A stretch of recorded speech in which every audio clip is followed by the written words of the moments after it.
Simple kurti की special stitching की class में आपका स्वागत है। आज आपको कुर्ती की स्टिचिंग की स्पेशल टिप्स बताने वाली हूँ जो आज तक किसी ने नहीं बताए होंगे। आप भी बहुत ही आसानी से परफेक्ट कुर्ती बनाना सीख जाएंगे।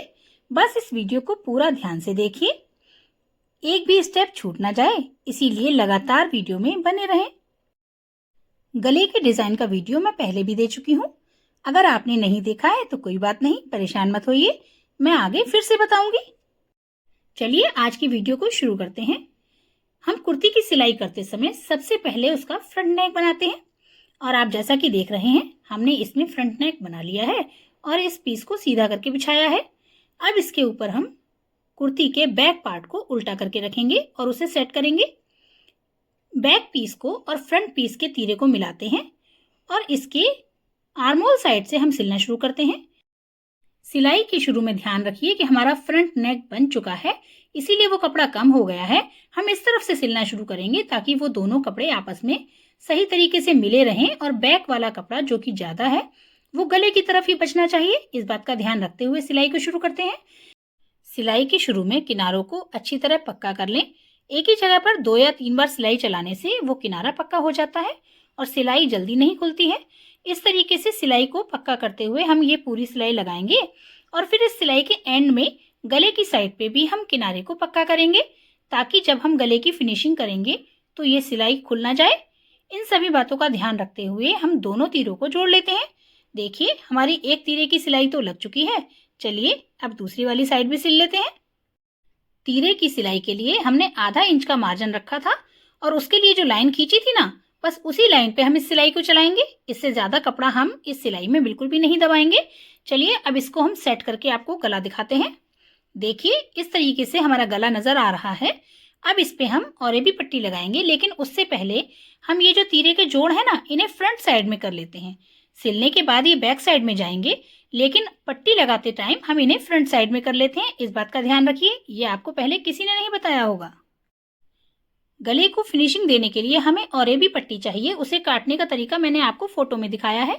देखिए जैसा ये चौकोर पीस बना हुआ है ना, बस इसी के हिसाब से हमें पट्टी काटनी होती है। ऐसी एक और भी पट्टी काट के हम इस पे रखेंगे और किनारे से गले के साथ मिलाते हुए इस पे एक पैर की दूरी पे सिलाई लगाना शुरू करते हैं।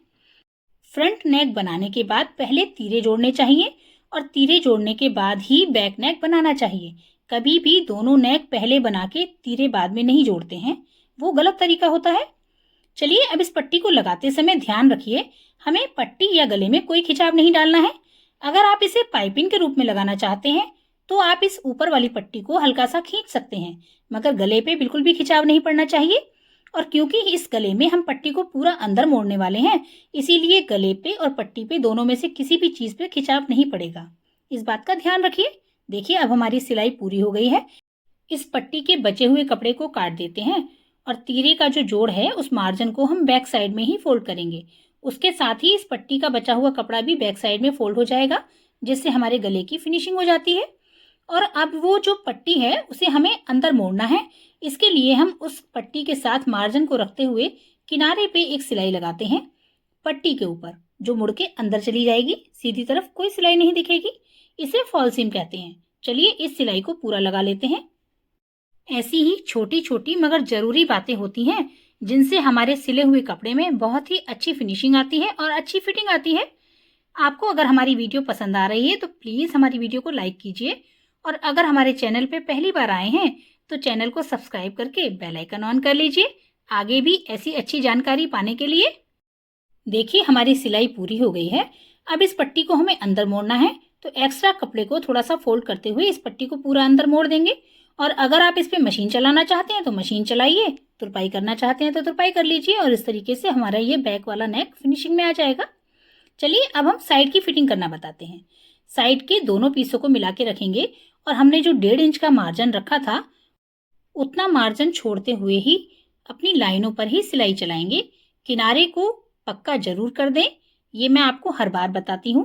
इस तरीके से किनारे मजबूत करने के बाद इन लाइनों पर सिलाई चलाते हुए हिप लाइन तक सीधी ही सिलाई चलाएंगे और जहां पे हमारा हिप लाइन वाला पॉइंट है वहां पे भी हम पक्का करके सीधी ही सिलाई को यहाँ से लॉक करके बाहर निकाल लेते हैं। कुछ लोग इस सिलाई को चलाते हुए साइड से बाहर निकालते हैं, वो भी तरीका गलत होता है। इन बातों का ध्यान रखिए। देखिए अब ये सिलाई हमारी पूरी हो गई है। हमने हिप लाइन पर इसे लॉक करके निकाल दिया है, साइड में नहीं मोड़ा है। इस तरीके से ही हमने दूसरी तरफ भी सिलाई लगा ली है। देखिए ये दूसरी साइड पे भी हमारी पूरी ये साइड वाली सिलाई लग गई है। चलिए अब हम आस्तीन को सिलते हैं।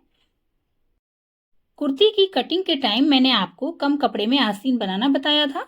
अगर आपने वो नहीं देखा है तो प्लीज़ आप उस वीडियो को देख लीजिए और इस तरीके से कम कपड़े में साइड से छोटा सा जोड़ लगा के हम उतने ही कपड़े में बढ़िया आस्तीन निकाल सकते हैं और ये जोड़ हमारा आर्मोल में चला जाएगा, किसी को भी नहीं दिखेगा। चलिए अब सबसे पहले हम नीचे की मोहरी मोड़ लेते हैं। ये जो हमने मार्जिन रखा हुआ है बस उसी को मोड़ के सिलाइयाँ लगा लेते हैं। देखिए हमारी दोनों स्लीव्स की सिलाइयाँ लग गई हैं। अब हम इनकी साइड की सिलाई लगाते हैं। उसके लिए हम फोल्ड साइड से बॉटम का हाफ लेंगे। जो हमारी आस्तीन की मोहरी का नाप है उसका आधा लेते हुए निशान लगाएंगे और सीधा मार्जिन लगाते हुए इस पे भी सिलाई लगा लेते हैं। देखिए हमने नीचे से बॉटम का हाफ का निशान लगाया और ऊपर से आर्मोल के आधे पे एक निशान लगाया और सीधी लाइन मिला दी। ये सीधी लाइन मिलाने के बाद सेंटर में हमने आधा इंच अंदर लिया है और उससे छोटी सी गोलाई देते हुए हमने ये फिटिंग वाली सिलाई लगाई है। इससे आस्तीन की फिटिंग अच्छी आती है। चलिए अब ये सिलाई हमारी कंप्लीट हो गई है। अब हम आपको आस्तीन को आर्मोल में जोड़ना बताते हैं।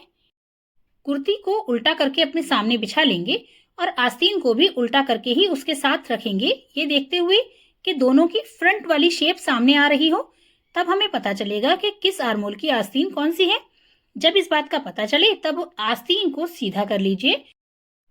इसी तरह उल्टी रखी हुई कुर्ती के अंदर आस्तीन को सीधा करके डालते हैं। देखिए जैसा कि वीडियो में दिख रहा है, इस तरीके से आस्तीन को अंदर डालने के बाद जो आर्मोल वाले जोड़ हैं, आस्तीन के जोड़ और कुर्ती के जोड़, इन दोनों को मिलाते हुए हम इसकी सिलाई शुरू करेंगे।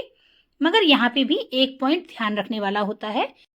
आस्तीन वाली सिलाई को कुर्ती की सिलाई के फ्रंट पार्ट की तरफ थोड़ा सा बढ़ा के रखना होता है।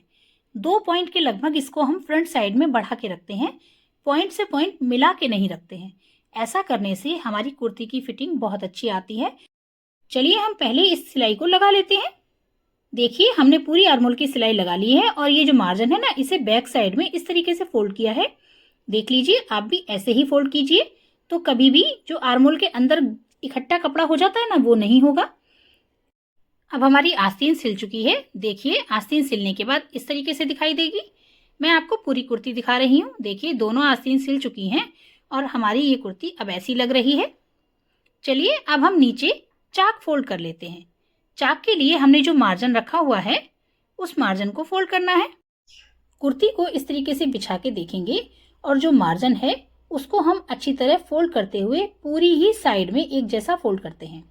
देखिए हमारा जो मार्जिन था उसे हम इस तरह सीधा लेके जाएंगे और उसके अंदर थोड़ा सा मोड़ते हुए इसे पूरा सेट कर देंगे। अब इस पे आप अपनी पसंद के हिसाब से तुरपाई या सिलाई जो मन चाहे वो कीजिए। ये दोनों तरफ चाक साइड की फोल्ड करने के बाद नीचे वाले मार्जिन को भी फोल्ड करेंगे। पहले हम दोनों साइडें फोल्ड कर लेते हैं और इनमें सिलाई लगा लेते हैं। देखिए हमने इसमें सिलाई लगाई है। मैंने अभी ये रफ सिलाई लगाई है क्योंकि मैं इसमें तुरपाई करूंगी। आप अगर फाइनली सिलाई लगाना चाहते हैं तो सिलाई लगा लीजिए। और ये नीचे वाला जो मार्जिन था, ये 2.5 इंच हमने रखा था, इसमें आधा इंच अंदर फोल्ड करते हुए हमने तुरपाई कर ली है। देखिए हमारी कुर्ती बनके तैयार है। अगर आप ये नेक डिजाइन देखना चाहते हैं तो जाके इन वीडियो को देख लीजिए। मिलते हैं अगले वीडियो में। Thanks for watching.